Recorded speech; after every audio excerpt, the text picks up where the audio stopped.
it's official. The Hawks and the Wizards completely blew the 2024 draft. And we're about to break down exactly why this might be the case. These are the top 10 rookie performers from the NBA 2K25 Summer League.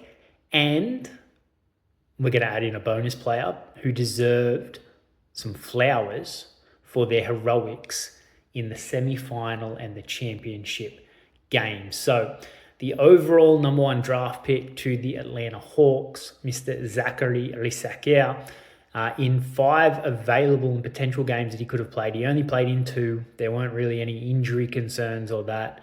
It looks like that the Hawks just wanted to blood some other youngsters. So in those 2 games, he averaged 29 minutes, 14 points on 40% shooting, 5 rebounds, 2 assists.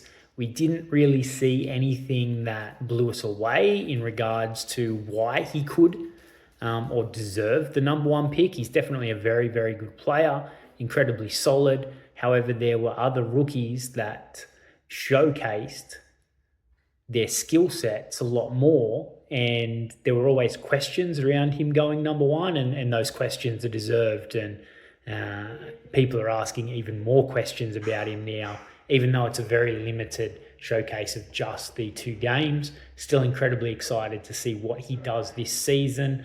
He will more than likely find his way into the Hawks rotation very, very early, if not for game 1 of the 2024-2025 season. Pick number 2, Mr. Alex Sarr. We have Wizards fans coming out and saying that they should have taken Bub Carrington number 2 after Bub's performance, which we'll get into a little bit later. However, 4 games for Alex, averaged 29 minutes, just the 5 points on 19% shooting, 7 rebounds, 3 assists, and 2 turnovers. Everyone knew coming into it that defensively he was already at an NBA level, and defensively there were questions, and that was definitely shown, especially in the last 2 games where he went 1 for 22 from the field. However, having said that, he's going to slide in, look very comfortable, and he has that time and is in a great environment in order to develop his offensive side of the game. It may also just be that he underwent a rough patch. I mean, look at what Bronny James Jr. did. He went through a rough patch in his first 2 or 3 games, and then, he shot the ball really well in the final 2 games that he played on the floor. So let's break down the top 10 rookie performers for the NBA 2K25 Summer League. Starting at number 10, this was pick number 9, originally by the Spurs, traded to the Wolves, Mr. Rob Dillingham. We are incredibly excited to see how he performs in the backcourt alongside Ant Edwards, 2 guys that are incredibly comfortable creating shots for themselves and going and getting buckets. For Rob, over 5 games, he averaged 29 minutes, 13 points on 36% shooting, with 4 rebounds and 7.5 assists. Now, Rob did start off a little shaky in the first 2 games, didn't shoot the ball very well. However, he then settled and really started to show his prowess at the point, especially from his ability to read the game and pass the ball. And he recorded, I think it was a 25 and 12 double-double in the last game. We really started to see that efficiency come to the forefront with Rob and his ability to shoot the ball from 3. And there's a really cool little inbound play where he passes it off the back of one of the players and goes in for the easy layup. So coming in at number 10, pick number 9 from the Wolves, Mr. Rob Dillingham. Coming in at number 9, pick 5 from the Pistons, Ron Holland II. He averaged over 4 games, 27 minutes, 18 points on 40% shooting with 4.5 rebounds, 6.5 assists. Ron is going to, I personally believe, find himself in a Pistons side that he's going to bring a lot of value to immediately. He looks great on the offensive side. He had, I think it was only like 1 turnover a game or less than 1 turnover a game. So it's not something that we're going to be looking for in regards to most rookies have quite a high turnover rate per game. We'll get to that later with Reed Shepherd and a couple of other players. So just a solid outing for Ron Holland, solidifying why he went at number 5 in the draft to Detroit, and watching him in there with Cade Cunningham and with Asar Thompson. It's going to be a very interesting team to watch there with the Pistons this year. I think they'll get more wins than they got last year. Coming in at number 8 was the Cavs, 20th pick in the draft, Jaylon Tyson, a surprise performer here at the NBA 2K25 Summer League. Over 5 games, he averaged 26 minutes, 15 points on 58% shooting with almost 5 rebounds and 7 assists. The surprise here for me was his ability to pass the ball and to get those assists. Coming in from college, we always knew that he was going to be an efficient scorer and could go and get boards off the glass. However, his ability to pass the ball, find the open man, is something that I was surprised by and that I'm interested and excited to looking forward to in the upcoming season, and whether he finds his way into the Cavs rotation as they have Craig Porter Jr., who got some game time last year when Donovan was out and when Darius were out. So if there's any injury concerns there, I can see Jaylon finding his way in as well alongside Craig Porter Jr. and having an impact for the Cavs. Coming in at number 7, we have my personal favourite, Mr. Bub Carrington, pick number 14 with the Wizards. Over 5 games, Bub averaged 32 minutes, 15 points, only 32% shooting, but he had a very high usage rate. The surprise here, once again, for me, was 6.5 rebounds and 7.5 assists per game. So Bub is bringing a lot to the table. He looks very comfortable both on the offensive and the defensive end, whether he's catch and shoot or he's creating for himself off the dribble. He can do what he needs to do on the defensive end, and if his shot's not there, then he has shown an ability and a great ability to go and find the open teammate and help them knock down their shots. So coming in at pick number 6, top performer number 6 of rookies for NBA 2K25 Summer League, we have the 4th pick of the draft, which went to the Spurs' Stephon Castle. Now, Stephon only played the 1 game due to a sprained right wrist that occurred during their game against Portland. Nothing serious. It was simply, let's put him on ice because we're going to utilize him and heavily utilize him in the upcoming season. In that game, though, we saw 29 minutes, 22 points on 40% shooting, 5 rebounds and 4 assists. So we started to get a glimpse of why he went at pick 4 and how much he's going to add to that Spurs side that now has Harrison Barnes, now has Chris Paul, and we all know has Victor Wembanyama, alongside Darius Vassell, alongside Jeremy Sohan. This is going to be a very, very exciting team to watch in the upcoming season. I remember seeing like Zach Lowe and that say that, hey, these guys are going to push for a final spot, maybe playing. I personally think that, they're going to surprise a lot of people this year as well. The one thing to watch with Stephon, and it's a very small sample size of only 1 game, there were 5 turnovers in that game. But as a young guard, as I said, we expect to see those turnovers. Remembering back to, Scoot last year, Brandon Miller last year, even Jaime Jaquez Jr. at the start of the season, that turnover rate was quite high. So nothing to be surprised by there. Pick number 5 for top performers was 7th pick in the draft to the Trailblazers, Mr. Donovan Clingan. Donovan showed his ability on the defensive end, especially when it came to blocks. There was 1 game where he had 4 or 5 blocks in the first half. So over the 4 games that he played, 25 minutes, 9 points on 35% shooting, 12 rebounds and 2 assists. Again, naturally, he's already at an NBA level on the defensive end. It's going to be interesting to see how he develops on the offensive end, especially with a post-up game, and if he can start to sink a lot of those mid-range shots and shots from the block instead of just going up for his alley-oops and little putbacks. Number 4 top performer,